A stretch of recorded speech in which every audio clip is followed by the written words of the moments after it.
You don't come from money. This is important. Everything about who you become on Wall Street is shaped by this one fact. The kids who come from money arrive already knowing the codes. The right schools, the right clubs, the right way to order wine at a client dinner without looking at the price.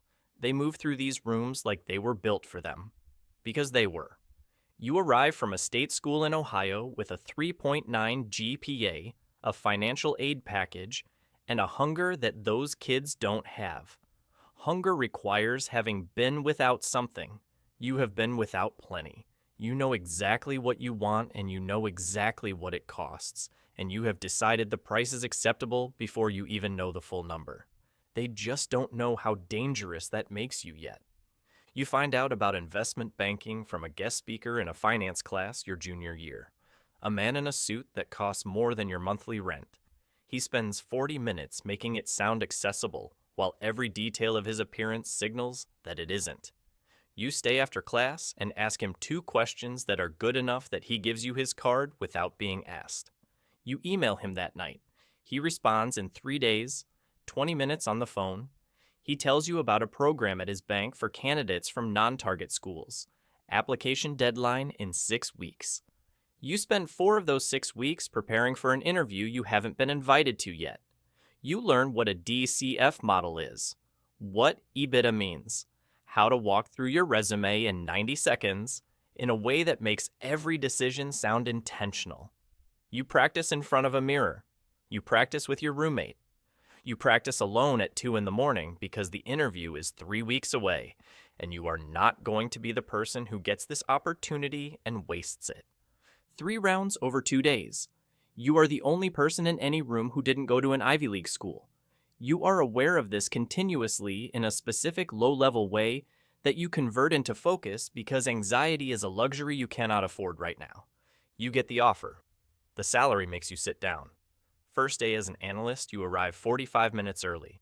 You are the 3rd person there. The 2 already at their desks look up. One nods, the other goes back to his screen. You find your desk, set up your laptop, and start reading the briefing materials sent the night before. This is the first thing you learn. The work starts before the work starts. Preparation happens on your own time, and your own time is now a concept that exists in theory, but not in practice. The hours are something you describe to people later in a way that never fully communicates what they actually feel like. 7 in the morning until the work is done. In the first month, the work is done before midnight 4 times. There are 3 nights you don't leave at all.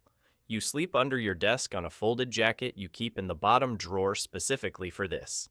You wash your face in the bathroom at 4 in the morning under fluorescent light that makes everyone look like they're already dead, and you go back to your desk and you keep working. Your body adapts in ways that feel like deterioration and improvement simultaneously. You stop needing an alarm. You develop the ability to enter a focused state within 30 seconds of sitting down that you have never had before. You lose 8 pounds without trying. Your hands carry attention from typing that doesn't fully go away even when you're not typing. You stop dreaming about anything except work. And then you stop dreaming entirely. You build financial models, hundreds of them. You learn Excel at a depth that would embarrass you to describe to a civilian. You develop the ability to feel a wrong number in a 10,000 cell spreadsheet before you can identify exactly where it is. The model is either right or it isn't. And everything else in this world is ambiguous and political and dependent on factors outside your control. The model is the only clean thing. You find a specific satisfaction in clean things.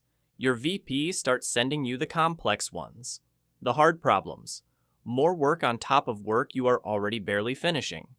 You do it because you understand that being the person who gets the hard problems is better than being the person who gets the easy ones. Even when the hard ones cost you sleep, you weren't getting anyway. The people above you are watching what you do with the hard problems. The hard problems are the interview that never ends. The social architecture of the analyst class reveals itself over the first 6 months. 12 of you. 3 came in with connections that will eventually matter more than their performance. 4 will not make it to year 2. 2 are exceptional in ways you recognize because you recognize it in yourself.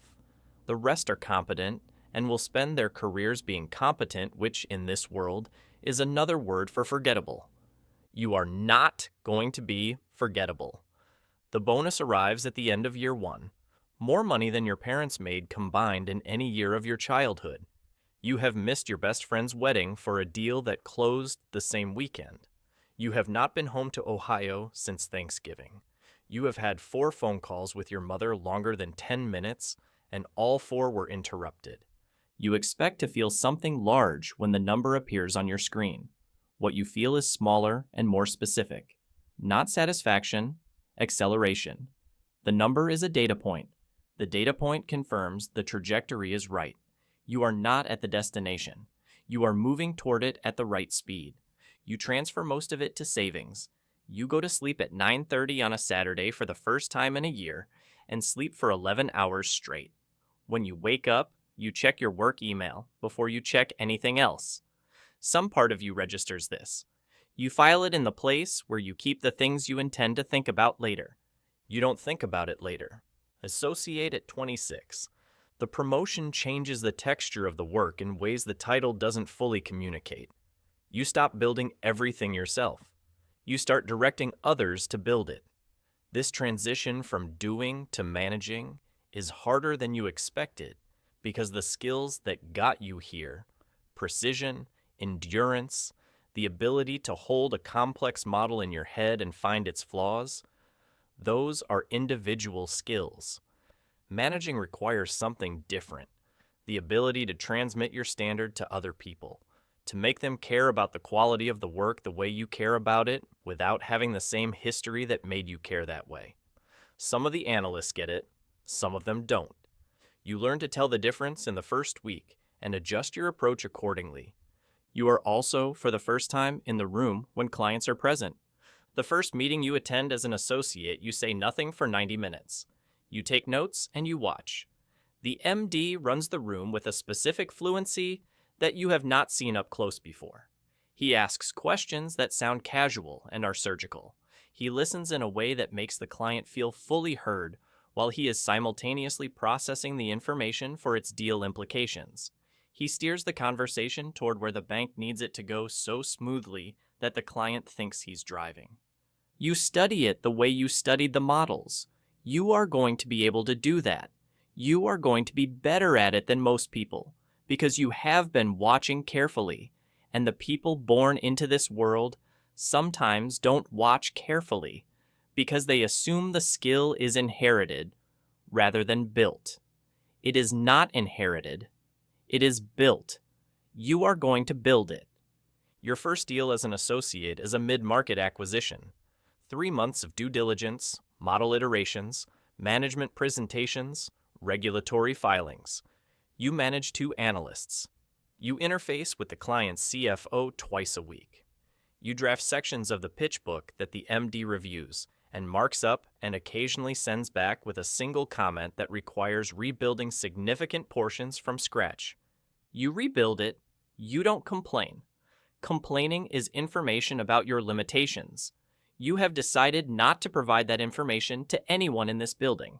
The deal closes. The client sends a handwritten note to the MD. The MD forwards it to you with 2 words. Good work. 2 words.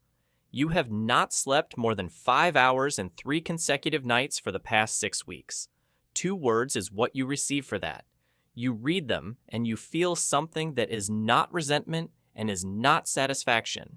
It is orientation, the compass needle moving, the signal that says you are being watched by the right people and the trajectory is holding and the destination is still there. You close 3 deals in your second year. One of them is large enough that your name appears in a trade publication. Your mother sees it. She calls. You talk for 22 minutes, which is the longest conversation in 2 years. She tells you she's proud. You tell her you'll come home soon. You believe it when you say it. You don't go home for another 8 months. When you do, your father looks older than you remembered, and you realize that time has been moving in Ohio at the same rate it has been moving in Manhattan, and you have been so focused on one that you forgot about the other. You stay for 4 days.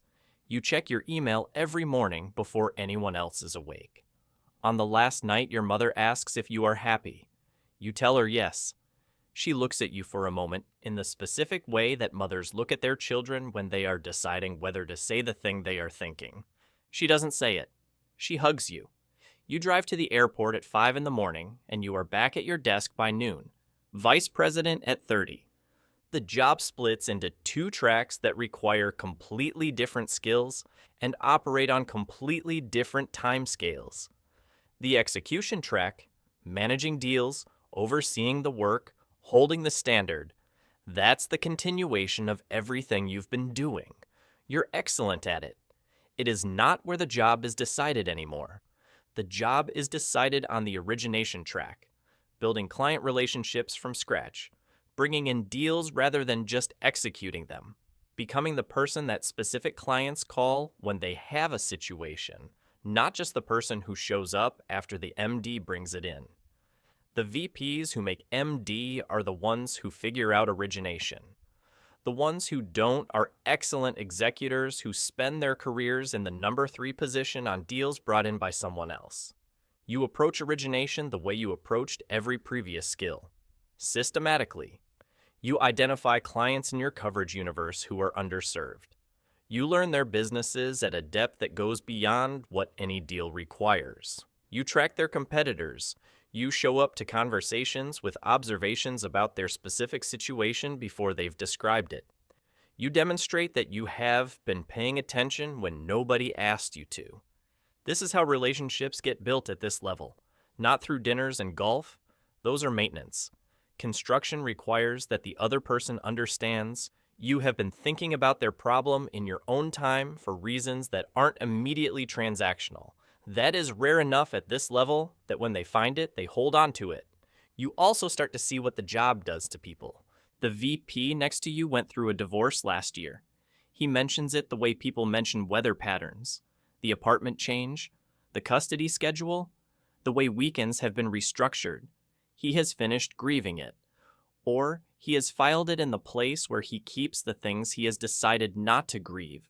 Because grieving requires time, and time is the one resource this job does not provide. The MD who recruited you a decade ago has developed something you didn't notice at the time and cannot stop noticing now. He is always slightly somewhere else. In a meeting about one deal, he is already in the next one. In a conversation about a client, he is already positioning for what comes after. He is never fully present because full presence in one moment requires releasing all the other moments. And releasing moments is not something this life trains you to do. You watch him and you think, that is the natural endpoint of this. Not a failure of character, not a flaw. The shape that a specific kind of success makes on a person when pursued with a specific kind of intensity for a specific number of years. You are 30. The distance between understanding this intellectually and feeling it fully is still large enough that you can see it clearly without it changing anything. That distance closes faster than you expect. Managing director at 35. The office has a window, real light, 38th floor, Manhattan below you in every direction. You stand at it the first morning for longer than you have stood at any window in your adult life. Because standing at windows is not something your schedule has ever allowed before. And this window is yours now, and the light coming through it belongs to you in a way that the fluorescent light in the analyst bathroom at 4 in the morning never did. You feel something standing there that hasn't had space to arrive until now. Something quieter than the analyst bonus, or the first closed deal, or the 2-word email. Something that takes a moment to name because you have been moving so fast for so long that slower emotions have not had room to surface. Recognition. The view looks the way you always knew it would. Not because you imagined this specific window. Because the view from the top of something you built yourself looks like the inside of your own ambition. You recognize it the way you'd recognize your own handwriting on a page you haven't seen in years. 40 people work for you. Your client book represents billions in annual deal flow. You sit in rooms where decisions get made that affect companies and industries, and thousands of employees who will never know your name. The scale of this is something you have to actively manage, or it becomes abstract. And abstraction at this level produces the kind of thinking that looks reasonable inside the building and looks like something else entirely from outside it. You stay specific. Every deal has a company behind it, and every company has people in it, and the people are not line items. You also do something that surprises the people who have worked with you for a decade. You block 3 evenings a week in your calendar. Immovable. You leave at 6 on those evenings. You go home. You eat dinner that isn't a client restaurant or room service. You talk to people who have no interest in your deal flow and don't know what EBITDA means and love you for reasons that are entirely unrelated to your performance. The first week you leave at 6 on a Tuesday, a junior analyst stops you in the hallway with a question that could have waited until morning. You answer it. You leave. In the elevator, you think about whether leaving felt like a choice or like a defection. It takes 4 months to stop feeling like a defection. Then, it stops feeling like a decision at all. It becomes maintenance, the kind that keeps the engine running long enough to matter. You stand at the window, and Manhattan goes on below, being enormous and indifferent and full of people looking up at buildings like this one, wondering if it's possible. You think about the analyst from Ohio with the financial aid package and the folded jacket in the bottom drawer and the phone calls to his mother that kept getting interrupted. You think about every rebuilt model and every missed birthday and every 8 months between visits home and the look on his father's face that one time he went back and realized time had been moving there too. The price was right. The destination was real. The math worked. You'd make every single call the same way. The only question that ever mattered was whether you were willing to pay. You were. That's how this works. That's how it has always worked. Do the math, then decide.